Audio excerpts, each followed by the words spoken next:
All right, cool. I'm gonna fuck. But yeah, somebody cut us off, but I'm gonna bring it back together. So anyway, chop. Post production. We watched this episode last night in Potbelly. Musa Man didn't tell you I was in disbelief. Like, yeah, it was me, Freeze, and some homeless lady. How you know you was gonna bring her She was up? just in the cut. She was the eczema on that. She was just breathing. I was turning around like, yo, she was watching that shit with us. Yeah. I'm like, she about to get got too. Yo. Chill. No, I feel like, man, this is the episode that's like, whoa, like shit's gonna happen from so many different angles, and we like close to the mid-season finale. Yeah. One more episode. Mm-hmm. It's the episode after the next is the mid-season finale. Okay.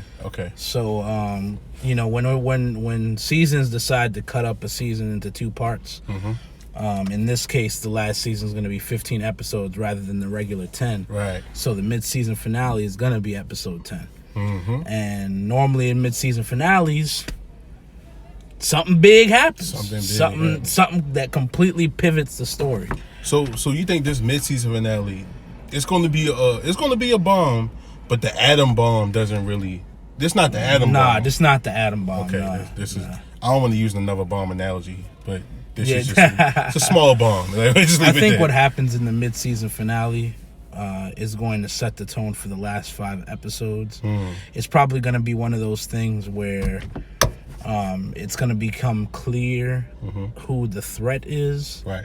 For our main cast outside of law enforcement. Oh, okay. Like something that's like, oh, that's a wrap. We have this now. Right. And the next 5 episodes is going to be spent trying to wrap up plot threads and trying to, get out of it. Okay. But so before we get to the bloody murder, the unjustifiable, where you want to start? Man, I just want to give a shout out to Cooper Saxe. I was talking mad trash. My stomach is so tight. You surviving? Yeah. You're the only. Has anyone survived once Tommy starts choking you out? The closest. Well, nah, nobody. The only survivor of the Tommy chokeout. If you put the list in front of me, I would have told you Saxe was gone first. Hats off to Saxe. You dig? Nah, but hold on. Freeze. We gotta talk about. Oh, we gonna talk you about said. Okay. Oh shit. That Ghost is back. Yo, yeah. When he didn't body Saxe. Throughout the episode, I was definitely like, he's back. Ghost is in pocket. I think things are about to. And when he did that with Tate, when he did that with Saxe, because I felt like, okay, he was aligning everything. He was getting his chess pieces back, how he usually does, so he can get to his goal. Mm-hmm. But I literally, after watching the end of the episode and then watching the preview of the next one, I'm like, oh man, this man is putting syrup on shit and calling it pancakes. Yo, real talk. Because what will Saxe give him? Mm-hmm. Nothing. Saxe will give him nothing. Yeah. Ghost never had it. The moment old boy wasn't around to call him Phantasma no more, he was whack. Phantasma. You gotta go. Man, Ghost, no one trusts him. Remember what the theme is. Mm-hmm. In power, if you lose power and you fail to regain that power or get a new power to replace it, your character is dead. Yep. What power does Ghost have right now? Other than the residual clout of the title of Ghost. Yo, he got his KCP. Not anymore. No, you know what? No, listen. Ramona, look, he has Ramona. Okay. Does he though? Does he have Ramona? Ramona not fucking Tate. She never was. The only reason he had Ramona in the first place is because of Tate. Tate can in an instant get rid of that shit. I don't know, man. I just look. If you think of politics, right, and you and not to get too deep in it because I don't wear red or blue tie, but if you see, if just in Ramona's position, if I see Tate continuously little spots of either f ups or just inconsistent behavior, I'm already plotting to make another move. And I think that's why she even mentioned about Ghost being lieutenant governor. I think even if that fell through, I think she got another plan for him, because like she said, the public is showing more general interest into Ghost based off of course, everything that's been happening. Truth, Raina dying, whatever else he was doing publicly, trying to get QCP off the ground. So I feel like he also did one other thing publicly. Oh, that's right. Get someone's daughter back. That man Dre, who is unleashed. You want to go into that theory? Bruh, yo, Dre, first off, all right, Sax, right? Ghost thinks he owns Sax. Move the string, fuck the string. Ghost thinks he owns Sax, right? He doesn't own Sax. He does not own Sax. In fact, Sax is he's gonna be this close to being murked by Dre. As soon as Dre finds out, he's gonna be this close. Right. And then Dre, he's gonna tell Dre, because you know he's a talker before he dies. He's gonna tell Dre, yo, Ghost thinks he owns me. I can be of use to you. The same way. And Dre gonna keep him, because what the Ghost, one of Ghost's biggest weaknesses is when he think he has somebody in a box or some kind of whack ass chokehold, climb out the box. that he's good. There's nothing he could do. Like how first person he did that with was Kanan. Oh, I got Kanan locked up. There's nothing he could do. Yeah. Kanan still had irons in the fire. You forget you learned the game from him. Yeah, he infiltrated that whole thing from behind bars, and they came home, and it's like y'all came home, and then like nobody trusted each other, but y'all know y'all still kind of needed each other. But the whole time he's like playing Tariq. That's why we said last time Kanan won. Like, so all right, Drake. Well, Kanan won, but he also has a son. His name is Eric Stark.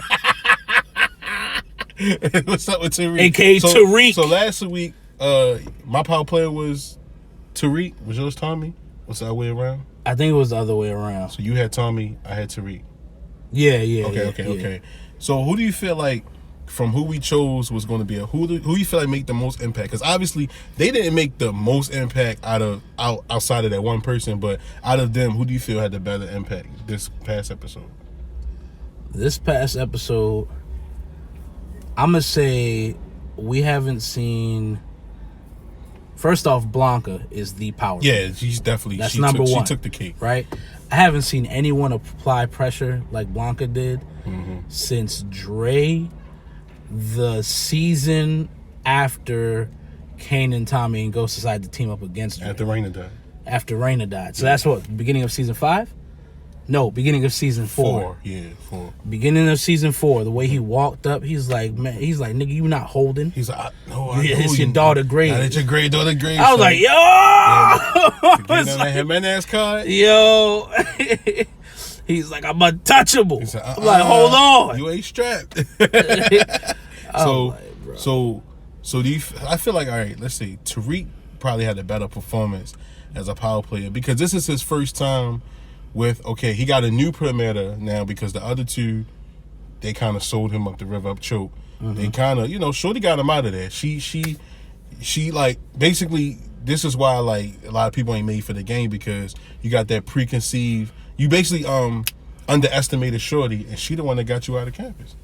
Yep. So now you got a new perimeter, and what you did was you look for leverage on him. And I like how he did it. He didn't talk to him. He didn't talk to him. He didn't try to like do what he did with the last girl. He literally said, "Look, the work in the trunk, text right here. This is such and such." And you and like we said before, like you said yesterday, like something's gonna happen with that teacher guy, because you pointed out that he was playing with his nose. Yeah, he uses. He uses, and that was one of the main 3 rules that Tasha had. No stealing, no lying, no using. Now, first, that whole scene was some shit. That whole scene was some shit. Bro, how are you going to say that's your 3 rules? And then in the same breath, your son then tells you, well, he looked like he wanted to use and kind of sell some. Maybe he'll make a good Primera. How? How? This man is a user. Yeah. She just said don't hire users. He told her that he's a user, and she's like, I'm with it. So of course she's trash because she left the door open while she's counting money, drug money. And let's furthermore say how while Tasha has the analytics and has the aggressiveness for the game. She don't have the smarts because, like we said, like you just said, you left your door open, and now your mom. She ain't stupid. She been watching you ruin your life for the last 15 years. Well, her mom's trash too. Yeah. She since season 1 she been talking shit nonstop. Right. Like she's not eating off this. That know better, but she's getting the benefit of it. So she not gonna say nothing. She just gonna take that rent and be like, Right. But it was because the scene started off so mob like it was dark in there. The camera angle was real. I'm like, oh man, like Tasha big. But then when her mother came in, you saw that child, that vulnerability come. But then there came the leverage of paying your rent too. Wait, we've seen that before. Yeah, we've seen them treat Tariq like, listen, like, no, we've seen Tariq and them become vulnerable in this kind of state where they catch him dealing and he's figured it out. But then he realized he has leverage because he knows stuff about them and he knows that they're lying about who they are. Yeah. So it's like, it's just that same DNA. This is a fucked up family. Like, big facts. And pardon my language. It's a very messed up family. Like, man. I don't know. Like, I think something. I don't think Tasha's ever gonna be a power. Well, no, because hold up. Tasha. Again, the ultimate power. Ghost is widely considered the most powerful person in the game. So he's a face. He's a face. He's a game face. The only person that could have like power over him, something that would really hit him other than killing Angela, is finding out that the son that he's going to bat for, keeping Saxe alive for, doing all this for, is actually Kanan's son. Man, Eric Stark. They putting the emphasis on Eric Stark. It's like, man, your OG fucked your girl, bro. It's not okay. And Kanan won. This show should be called Kanan. Conan. Bruh. So what? Let me see. All right, so let's focus on Blanca, like, just flawlessly. Flawless. She ain't even had to do no work. Yeah. She literally ain't had to do no work when it came to Dre. Well, she fucked up with Dre. But she don't know it though. I feel like if you don't know you fucked up, we can't put that on your jacket until it's out there that you fucked up.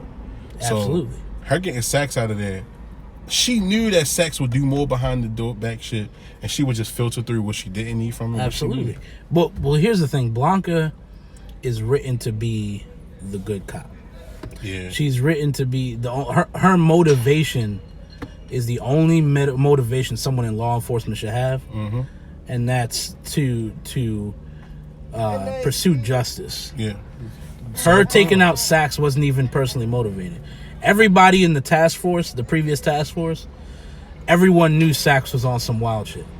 And not a single person decided to do anything about it. Yep. They knew he was actively challenging Angela. Everyone stood idly by. She's loyal, but the moment she got hard evidence from their superior that Saxe was playing dirty, she had no loyalty to him. Yep. Because she played him. She plays against people at their own rules of the game. If you're dirty, her word cannot be trusted. Yep. If you're straightforward with her, she's straightforward with you. Yep.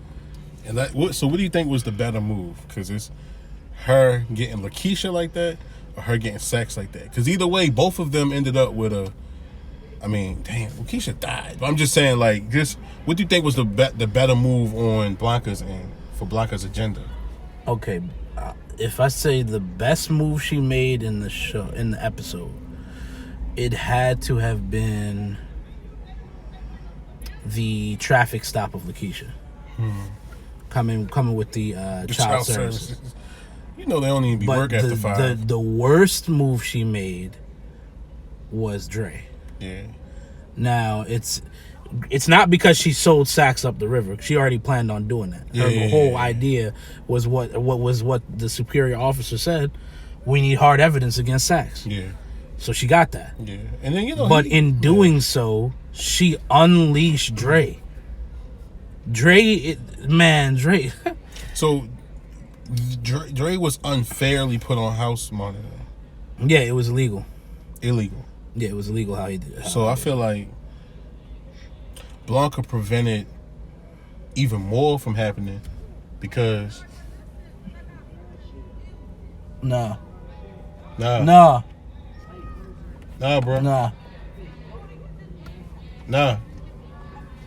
But I think he's asking for favors and shit. But yeah. So we straight, we good. Yeah, we solid. So Almost had to turn into Phantasm in this room. I I was like, we good. So Dre. All right. I lost my train of thought. It was somewhere on Dre. We were talking about Dre. Mm-hmm. We were talking about how Dre is unleashed right now. Right. And you were talking about how his ankle monitor was illegally Right. So I placed feel on like, all right. So Blanca doing that, letting him off the hook. Mm-hmm. I think she did that because she knew it was illegally done, and I think if it would have came out like other illegal practices, it would have fucked him up in court. Oh, absolutely. So essentially, it's like, think about it. Yeah, her hands were kind of tied with it. She's the only cop that's gotten this far and hasn't had to get her blouse dirty. Absolutely, but here's the thing.